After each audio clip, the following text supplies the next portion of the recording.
Is Jalen Tolbert one of the biggest sleepers in the 2022 NFL draft? And where can you get him in your dynasty rookie drafts? All that and more in this episode of the Locked On Dynasty Football Podcast. You are Locked On Dynasty Football, part of the Locked On Podcast Network. Here are your hosts, Marcus Mosher and Kate Magdziuk. This episode is brought to you by BetOnline. BetOnline has you covered this season with more props, odds, and lines than ever before. BetOnline, where the game starts. Welcome into the Locked On Dynasty Football Podcast, everybody. I am Kate Magdziuk. You can follow me on Twitter at FFBallBlast. And as always, I'm joined by Marcus Mosher. Give him a follow on Twitter at Marcus_Mosher.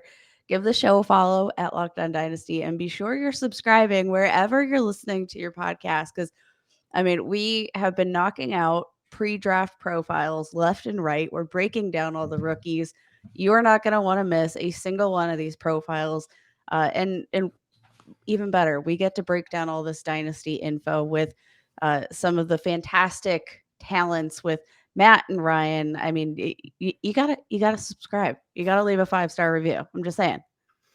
So today we are talking about Jalen Tolbert, Kate, and I know Michelle is a big fan of Tolbert. I watched him last night, and I've got some takes. Okay, hashtag takes. So let's boy, let's get into Jalen Tolbert, because I think after the Senior Bowl, a lot of people thought, hey, this is a guy that could be an early second-round receiver in the actual 2022 NFL draft. A lot of hype around him. But if you aren't familiar with Jalen Tolbert and a little bit of his backstory, 6'1", 194 pounds, went to South Alabama, did not play much his first 2 years there. Last 2 seasons in 2020 and 2021 had fantastic numbers. What did you see on tape from Tolbert when you went and watched him? He's definitely the big threat downfield. He's a guy that can accelerate. I think especially after the combine, he posted a somewhat disappointing 4.49 40. I think he looks faster than that when you see him stretch the field. That's, I think, going to be his primary role in the NFL. But I think one of the biggest questions comes with his size. He's 6'1", so I think, he's able to get downfield maybe better than, guys with that 6'1" frame. But he does have a relatively small frame for that height at 194 pounds. So the question, I think, is going to be, how does he develop in the the culture of the NFL? Is he going to be able to put on some weight? Also, he's 23 years old. He's one of the older wide receivers in this class. A relatively slow start to his career, you mentioned. So how does this sort of fit in? Because though he had a relatively low breakout age, or a relatively high breakout age at 20.5, that ranks him right around the 50th percentile. Dominator rating off the charts. He produced so much of the offense for South Alabama. 51.2%, ranks in the 96th percentile for college dominator rating, which is absolutely incredible. He literally was the offense. Yeah, and I want to talk about the age in a little bit, because this is a good conversation that we should have on the podcast. But in terms of the player, I think you nailed it, right? He's a down the field wide receiver threat without top end speed, right? So how do you value a 6'1" receiver who runs basically a 4.50?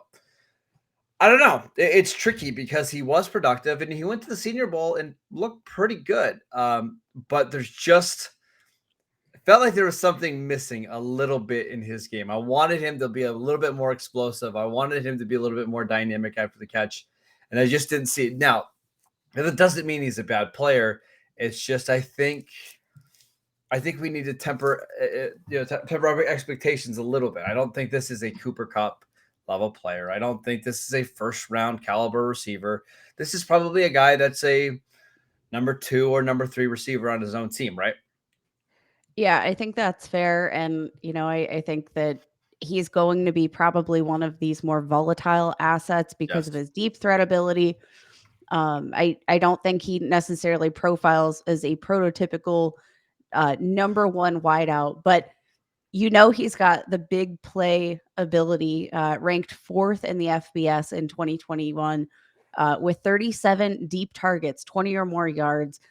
He can play deep, and I mean that's a very very valuable thing to be able to do for your NFL offense. But I think with that sort of role comes a lot of volatility.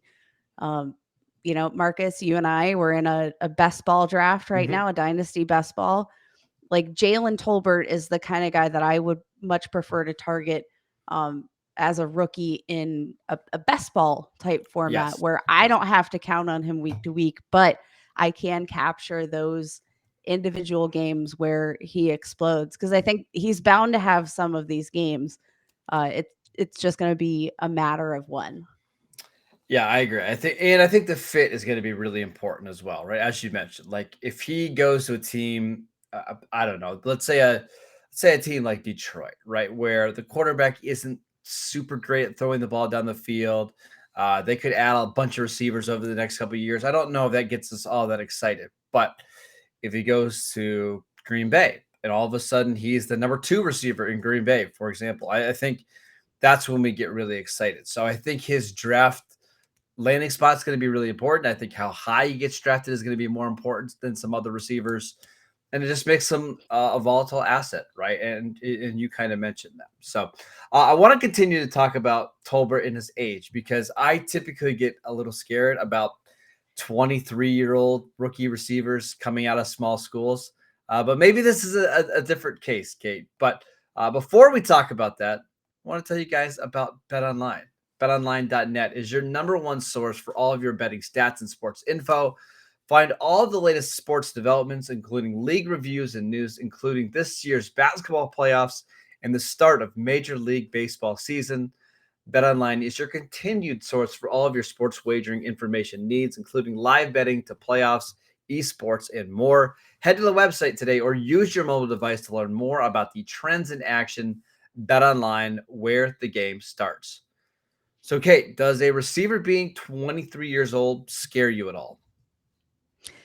It does, but it doesn't sound like quite as much as it does you. Um, it obviously the older a prospect gets and the longer you have to wait for that breakout, the hit rates just are lower.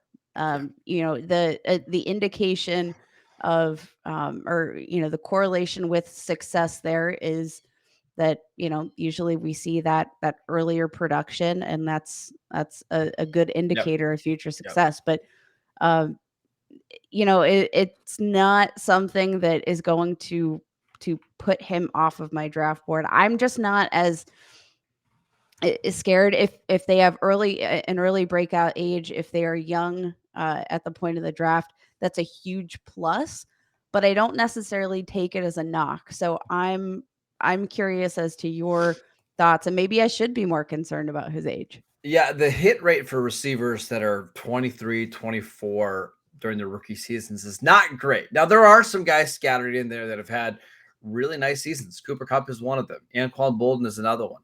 Um, but it's rare. And it's very rare to get a guy from a small school and have a guy that's 23, 24 years old. Again, Cooper Kupp is one of the only examples of, becoming a fantasy star from a small school and being older.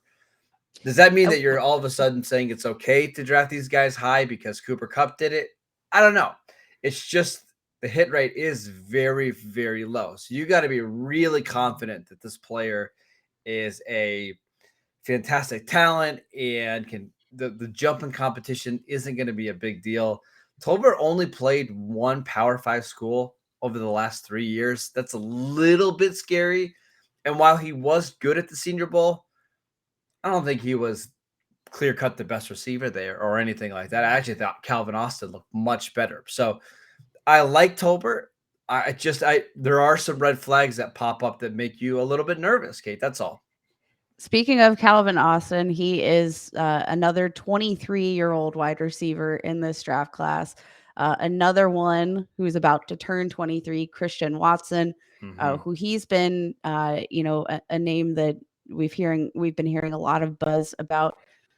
We haven't gotten into their profiles yet, but do you share the similar age concerns with a guy like Christian Watson and Calvin Austin? I do. Now, I think I like Tolbert better than either of those guys for Dynasty. And we can talk about that in a little bit where Tolbert ranks. But yeah, and especially with Austin, right? When you are small and old, it's a little concerning, right? At least Watson and Tolbert have better size, and I think they project as outside receivers in the NFL. Yeah, but it's definitely scary a little bit. Yeah, I think I prefer Jalen Tolbert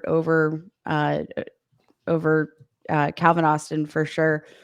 Christian Watson, I think, is a little bit closer, but I think definitely you have to consider that as part of your evaluation. But again, I'm not necessarily making sliding him off my draft board, but that age might slide him down the scales in terms of his actual NFL draft value. Um, Yep. How heavily do we see NFL teams, weight that age factor? Um, I think that could be an interesting aspect in considering his landing spot. Yeah, I agree. There is something about the physical profile that's a little scary to me too, Kate. Like when you get a receiver who is 6'1" and under 195 pounds, and you're not running in the low 4.4s, right? I mean, we know that the combine times were significantly faster this year. So even if you want to add 0.04 seconds, which is very conservative, you're looking at a 4.55 receiver with below average weight, with below average, I mean, not below average height, but just a weird frame. And we've seen guys like this, like last year, Diami Brown from North Carolina, younger, more productive, went to a bigger school, very similar profile, fell to the later part of the third round. And I don't know if he's really ever going to be a dynasty asset. So I think there's some reason to be concerned about Tolbert. I get why people are really excited, and I understand it. I think it's just important to remember not to get too excited about Jalen Tolbert. I think that's fair. All right. I want to talk about where we should rank him among receivers, where he's going in your dynasty rookie drafts right now. But before we do that, let's tell you guys about Built Bar. This time of year, almost everybody has given up on their New Year's resolutions, but not us. We are sticking to ours to eat better thanks to Built Bar. It's very easy to accomplish because Built Bars just taste so good. They're covered in 100% real chocolate, with most Built Bars only containing 130 calories, 4 grams of sugar, 4 net carbs, and 17 grams of protein. Compare that to your average candy bar that has 240 calories, 30 grams of sugar, and dozens of net carbs. They've also got so many great flavors, including mint brownie, coconut almond. And the new flavor this month is white chocolate cookies and cream. They are all delicious, and they've got new flavors coming out all the time. Go to built.com and use promo code LOCK15 to get 15% off your next order. Use promo code LOCK15 for 15% off at built.com. Okay, one more thing that I noticed when I was watching the film of Jalen Tolbert. He is a guy that wins down the field a lot, but there's just not a lot of separation there. Like he's having to win based on some contested catches, and there's just guys draped all over him. So I wonder once he gets to the NFL, how successful he's going to be at, winning down the field if he's always got a guy, on him. And if quarterbacks are going to be willing to throw him the ball down the field, it's a bit of concern. Did you see that when you were watching the tape? Yeah, and I think the concern too, it sort of pairs with that competition factor. If that's what you see at the collegiate level, we know how things go in the NFL. Things can get a little handsy. If you're facing lackluster competition at the collegiate level, you've got to ramp that up about a billion times Yes. when you get to the NFL. I think he is a capable route runner. If he can further develop some of that skills to gain separation within his route running, I think that needs to be a point of emphasis in Okay. his development. Now let's talk about good fits, because we talked about his ability to, um, catch balls down the field. He's a deep threat guy, averaged 17 or more yards per reception all of his years, each of his 3 seasons as a starter, which is fantastic.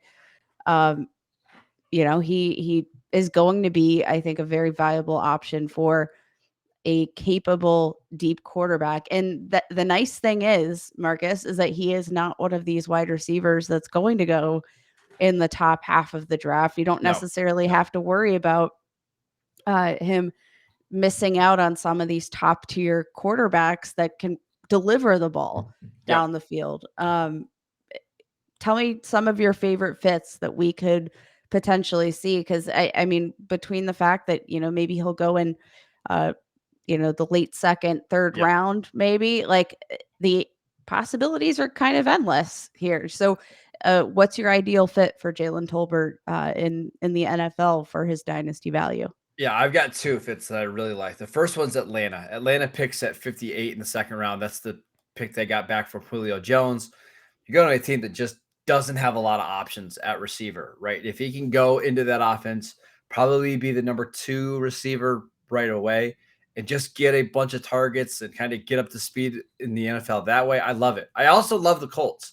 The Colts have a pick early in the third round at number 73. You go to that offense and you're working behind Michael Pittman. My guess is T.Y. Hilton's going to come back for one more year, and they kind of can ease them into a role like that. I think that's a phenomenal fit with Matt Ryan. Being able to throw the ball down the field in a dome, I would love that.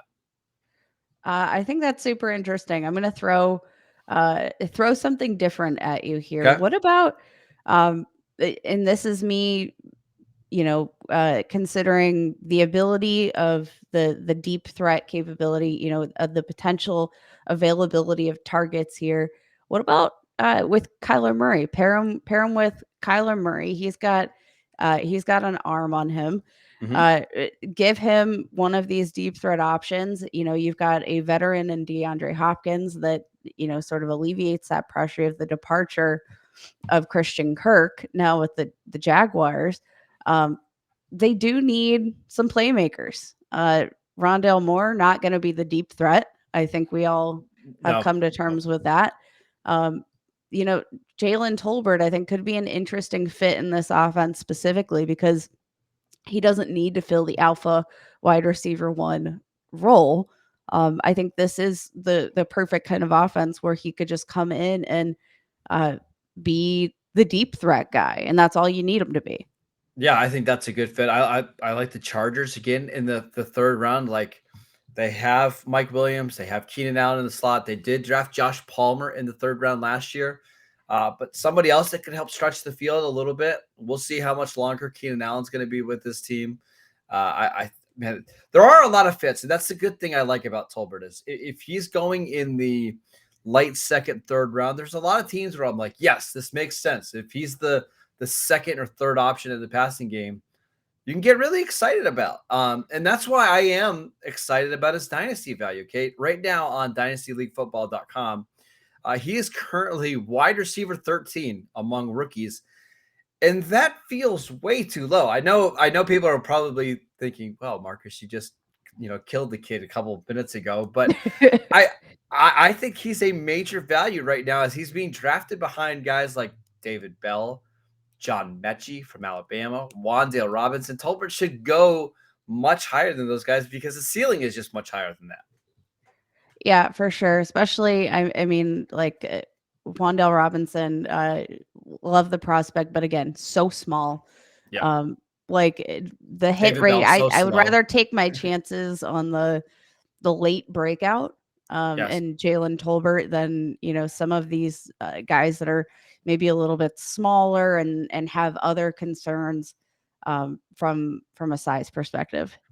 And there's another guy, Justin Ross, is being ranked right next to him. And I just kind of think Justin Ross's body is cooked a little bit. I mean, you saw him at the athletic testing at Clemson's pro day. I mean, he was an all-time bad athlete, and David Bell is a bad athlete. He ran in the 4.6s at the combine, right? And we know how fast of a track that is. So uh, I think he's a major value right now. I just don't see quite the ceiling that other people in the dynasty and fantasy football community see. But if you're getting him as wide receiver 11, wide receiver 12 in this class, I love it. I think that's fantastic. Yeah, definitely great value there, especially if you're maybe, having your rookie drafts before the NFL draft, which I always Yes. think is Yes. super, super fun. He's going to be a guy that I think is going to end up being a huge value, but he is somebody that I think with a good landing spot is going to have a big jump up after the draft. Um, So pick and your favorite. that's the thing is that he can land pretty much anywhere because of the fact that he's going to be drafted Yep. later. He'll be available to these these teams that are picking late. Let's say he goes to Buffalo at pick 57. They just need somebody else that can help stretch the field a little bit. Obviously, they still have Diggs. They have Gabriel Davis. So he's the third receiver in Buffalo. How much does that change his value? I think that's great for his value. Josh Allen ranked second in the NFL last year in pass attempts of 20 or more yards, ranked second in deep passing yards. Mhm. We know he's got the gun to deliver the ball. Last year was absolutely killer, fourth highest passer rating when targeting the ball that deeply down the field. I think that would be a fantastic fit. Again, you have those concerns. Obviously, they just extended Stephon Diggs, so he's going to be their number one. But I think that Jalen Tolbert, again, if you put him in an offense where he's not necessarily asked to be that number one wide receiver, uh, could be really interesting to see how they uh, would maybe balance him against a guy like Gabriel Davis, who we've seen flashes from in the past too. Is there any landing spot late second, early third round that would have you lower his value at all? Because it sounds like from everything we've mentioned right now, we're expecting to see a pretty big jump in his value when he gets drafted. Is there any spots where you can be like, I don't love him now?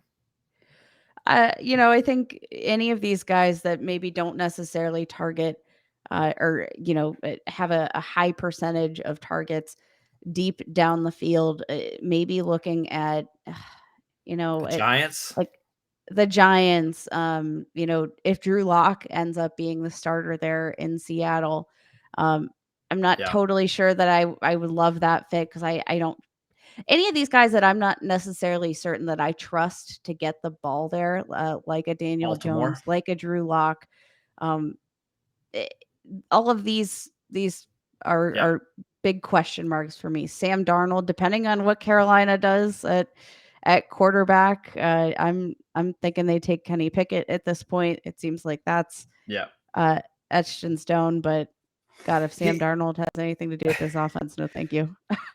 he's going to be an interesting one. I want to kind of keep tabs on him. Maybe we'll have to do a show after the draft just to see where Tolbert lands because I could easily, Kate, again, he right now on Dynasty League Football, wide receiver 13. I could see him jumping all the way up to wide receiver 8, wide receiver 9, depending on the landing spot.